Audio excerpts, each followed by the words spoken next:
Hi guys! Welcome to my vlog. For today's videos guys, magluluto ako ng biryani chicken. Ito na guys, i-mix ko na ang aking yogurt. Paghalo-haloin lang. May kamatis ako. Saka sibuyas. Saka parsley. Ganyan guys pagluto ng biryani. Try nyo guys. Saka may ginawa ako guys na yung garlic paste at saka ginger paste. Ginawa ko siya. Inano ko lang. Ganun ko lang. Dinurog ko lang siya tapos nilagyan ko ng olive oil. Saka guys maglalagay ako ng biryani mix. Hindi ko siya papakita. Bawal.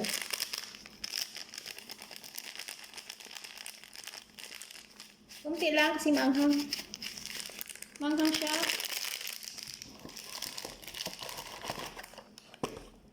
Nilagay ako ng turmeric.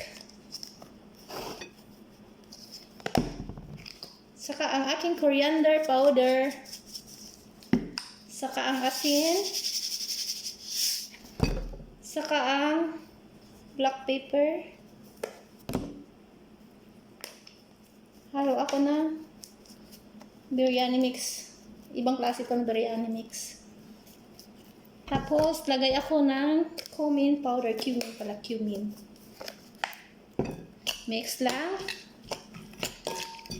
Ganito lang guys paggawa ng pagluto ng biryani guys.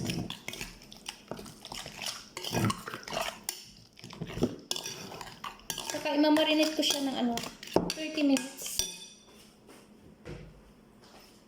Ito na, ihalo ko na ang aking chicken. Isang buong chicken to guys. Hiniwa ko lang siya ng 4 na piraso. Marinate ko siya.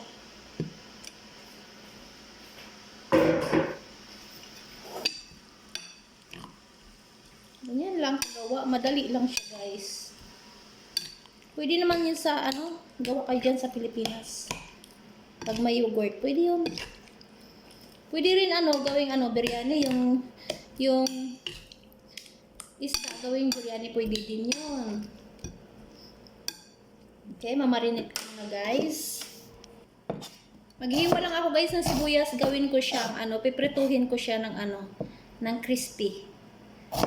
Kasi pang toppings ko siya mamaya pag nagluluto na ako ng biryani kanin. Okay guys. After 30 minutes guys, lulutuin ko na yung namarinate ko na chicken. Lulutuin ko muna siya ng at least mga 30 minutes. Pakuluan ko siya ng 30 minutes. Ngayon guys, magpapakulo lang ako ng bigas.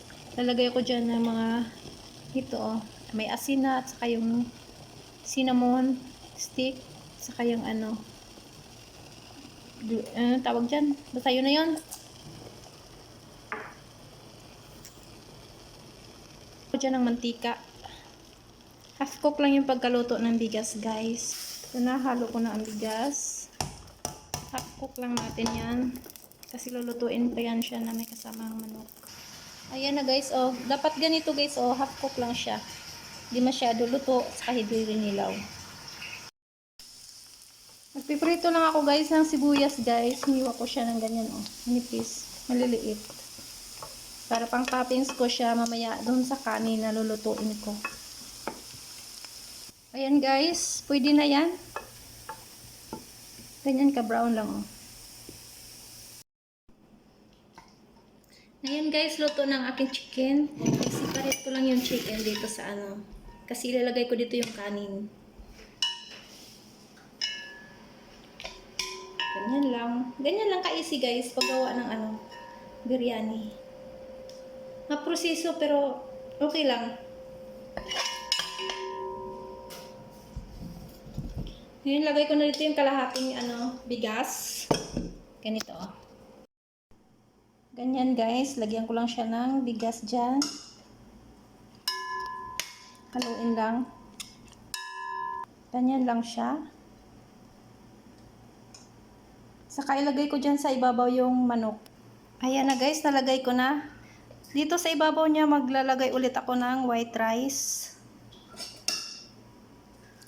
Ganyan lang. Tapos maglalagay ako dyan ng peanut butter. Ay, peanut butter. Butter pala, sorry. Ayan na, ganyan lang guys. Konti lang yung butter niya. Tapos, maglalagay ako dyan ng sili. Saka yung aking mint. Konting mint lang yan. Saka dito ang sibuyas na naprito ko na. Ganyan lang kasimple guys, pagluto ng chicken biryani. Ganyan lang.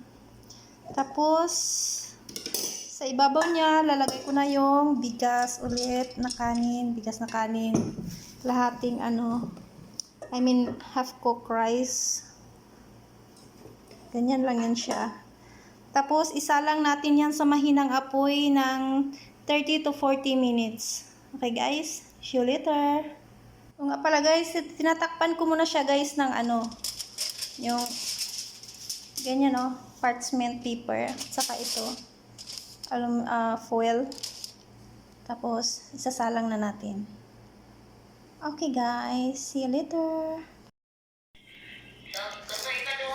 Yan guys, luto na ang aking biryani chicken guys. Ayan na siya, luto na yan. Lipat ko lang doon sa hafida.